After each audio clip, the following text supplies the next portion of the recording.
a poder ver acá, en el transcurso de los años, desde el 2010 al 2020, pues han habido varios cambios en cuanto al número de preguntas de hematología. Siempre varía, pueden ir desde 3 a 2 preguntas hasta 7 preguntas, ¿no? Es muy variable y siempre son las preguntas que como a la gente no les gusta o les parece a veces algunos temas difíciles, pues lo soslayan, lo dejan de lado y bueno, en realidad, si es que nosotros conocemos la parte más básica, para el ENAM sobre todo, vamos a poder responderlo con facilidad sin necesidad de memorizarlo, como les he comentado. Entonces, durante todos estos años, pues las preguntas han sido basadas, los temas de más rentabilidad han sido la parte benigna de hematología, ¿no? Dígase, pues, coagulación o alteraciones plaquetarias, y la parte de enfermedades benignas como anemia megaloblástica, hemolítica, anemia ferropénica, ¿okay? Y sí es cierto de que a diferencia de un examen de internado, pues el número de preguntas de malignas aumenta un poquito, no es que sea la gran mayoría, ¿no? Entonces, el día de hoy vamos a aprender la parte benigna de este capítulo de hematología, y si es que en el transcurso de la presentación ustedes tuvieran alguna duda, alguna pregunta, me la hacen saber, así vamos a tener una pausa para que ustedes puedan relajarse, pararse, tomar un café, etcétera, y luego seguir, ¿ok? Como les decía, pues los temas de alta rentabilidad dentro de las generalidades, la anemia ferropénica, enfermedades crónicas, megaloblástica, hemolítica y trastornos de la coagulación. Entonces, eso es lo que vamos a incidir el día de hoy un poquito más, y los temas de baja rentabilidad que ustedes ya los van a poder revisar a gusto, según lo que ustedes decían, ¿no? Las leucemias, tanto agudas como crónicas, también son preguntas, los linfomas y mielomas son preguntas que también vienen y están dentro de los capítulos, pero de malignas, ¿no? Entonces, vamos a ver el capítulo de anemia en generalidades. ¿Qué es la anemia? Los índices de los glóbulos rojos que nos permiten categorizar y poder describir y poder poner patrones según la morfología de las anemias, la clínica de la anemia en general y la clasificación de esa, para luego ya incidir pues, en cada una de las anemias que ya vamos a ver. ¿Me logran escuchar? Me dicen que no están escuchándome bien. ¿O es solamente un problema de una persona? Sí me logran escuchar. Ah, ya, ok. Entonces, a ver, chequen sus audios. De repente hay algún problema con conexión con su internet. Me parece así, mi audio está bien. Perfecto. Muy bien.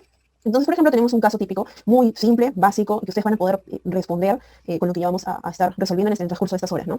Pregunta, ¿a qué tipo de anemia corresponde un hemograma con volumen corpuscular medio, y hemoglobina corpuscular media disminuida? Entonces, están hablando del volumen corpuscular medio y la hemoglobina corpuscular media. ¿Okay? Entonces, con respecto a ello, muy bien, ya están respondiendo. Entonces, el volumen es, ya lo vamos a ver dentro de un ratito más, el volumen es el volumen promedio de los glóbulos rojos y la hemoglobina corpuscular media, digámoslo en palabras simples y sencillas, sería el color de estos glóbulos rojos, ¿no? Que lo da la hemoglobina. La hemoglobina corpuscular media, cuando está disminuida y el volumen también está disminuido, es decir, son glóbulos rojos. Si esto que estoy dibujando acá es lo normal, en este tipo, lo que están describiendo es un glóbulo rojo pálido y que es pequeñito. ¿Okay? Entonces, ¿en qué tipo de anemia ocurre esto? En la única que está en la clasificación del volumen corpuscular menos de 80 fentolitros es la ferropénica. Tanto la macrocítica, la perniciosa, la megaloblástica, son aquellas que están dentro del volumen corpuscular mayor a 100 fentolitros. ¿Okay? Y la anemia hemolítica pues, puede estar dentro de las de volumen corpuscular medio más de 100 o volumen corpuscular entre 80 y 100. ¿Por qué? Porque cuando hay una hemólisis, es decir, el glóbulo rojo se rompe, lo que hace nuestra médula ósea es tratar de compensar esta pérdida. Si tenemos una médula ósea adecuada, bien nutrida, es decir, que tenga buen hierro, buena vitamina B12, buen ácido fólico, lo que va a hacer nuestro cuerpo es poder enviar precursores eritroides, que en este caso se llaman reticulocitos. ¿Okay? Estos son los precursores eritroides. Los precursores eritroides, es decir, un estadio antes de que madure y sea glóbulo rojo, se llama reticulocito. Este reticulocito, cuando uno lo observa en el microscopio, a comparación del glóbulo rojo normal, el reticulocito es grande. Entonces, cuando pasa por un hemograma automatizado por la máquina, el volumen corpuscular medio que va a observar la máquina es un volumen corpuscular más de 100.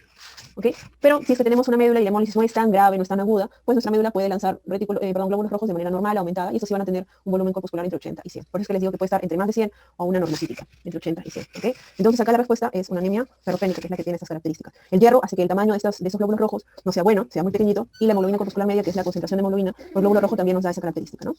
Muy bien, entonces todos han respondido adecuadamente. Okay.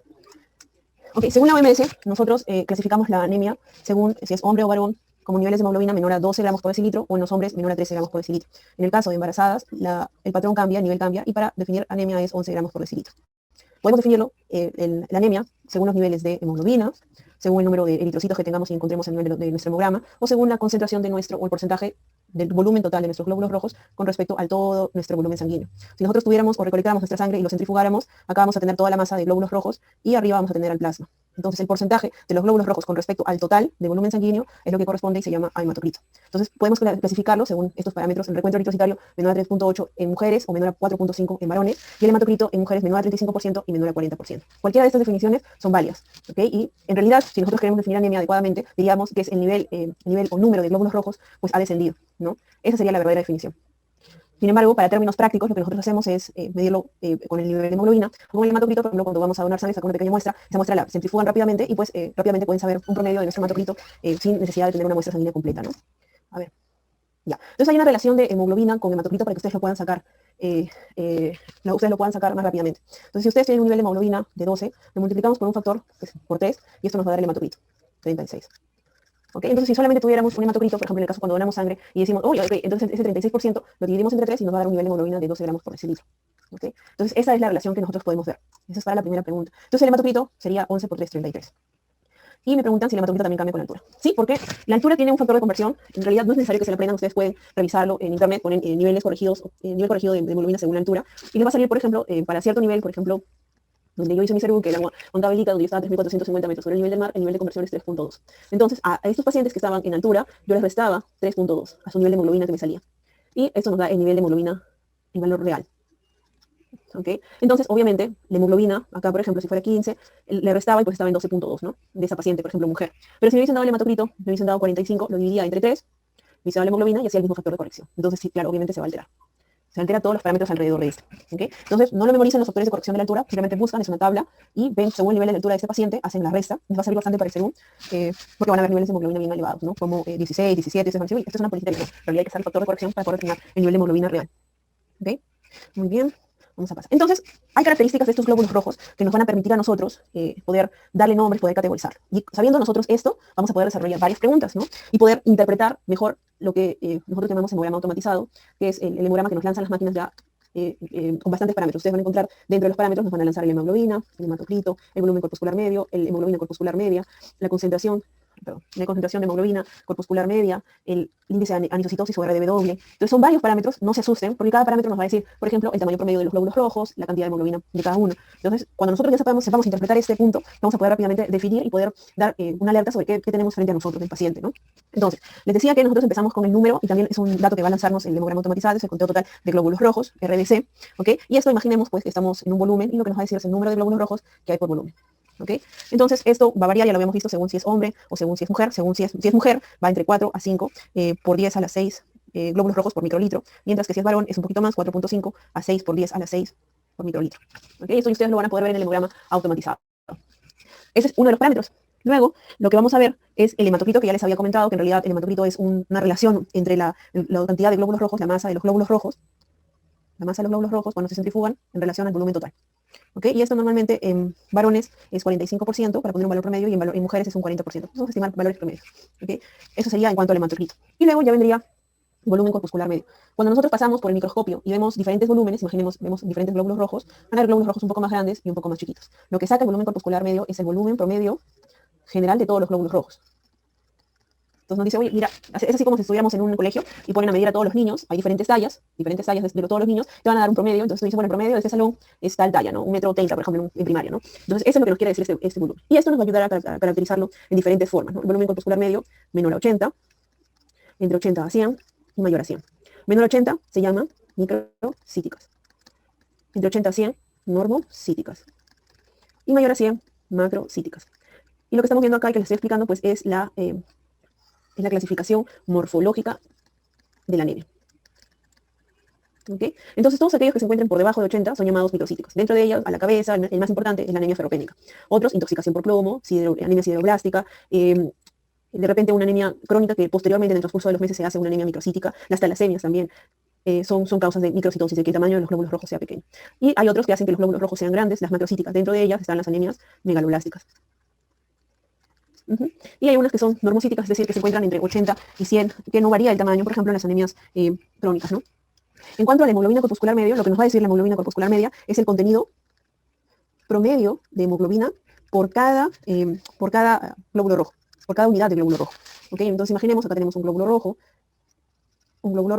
y cada glóbulo rojo tiene la hemoglobina. Entonces vamos a medir con esta hemoglobina corpuscular media el contenido de hemoglobina de cada glóbulo rojo. ¿Okay? ¿Cuál es la fórmula? Si nosotros queremos medir el contenido de cada uno de ellos, la fórmula sería la hemoglobina, que viene en gramos por decilitro, sobre el conteo total de los glóbulos rojos, que ya habíamos explicado arriba, ¿no? Que nos hablan en millones por microlitro. Y esto lo multiplicamos por un factor de conversión, que es el factor 10, y nos va a dar el valor promedio. En promedio esto debería estar en 30. Como es contenido, vamos a hablar de picogramos de peso.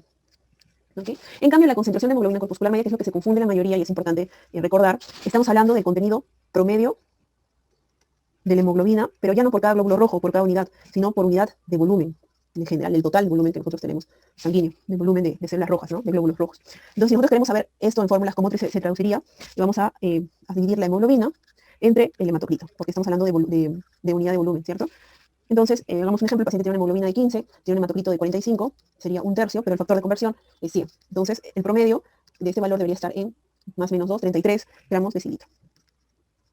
¿Ok? Entonces, recuerden que estos son los más importantes. ¿Por qué? Porque este nos va a decir el tamaño promedio y esto nos va a decir la hemoglobina promedio de cada glóbulo rojo. Entonces, cuando en la pregunta nos decían que tenían un volumen corpuscular pequeñito, es decir, estamos hablando de un glóbulo rojo así, y la hemoglobina corpuscular media, la hemoglobina nos da la tinción, la coloración del glóbulo rojo. Normalmente un glóbulo rojo a simple vista, un microscopio, tiene los 2/3 exteriores bien pintadito y solamente un tercio de lo de adentro despintado, que lo vamos a ver más pálido, ni siquiera despintado, no va a estar en blanco como acá, sino medio rosado.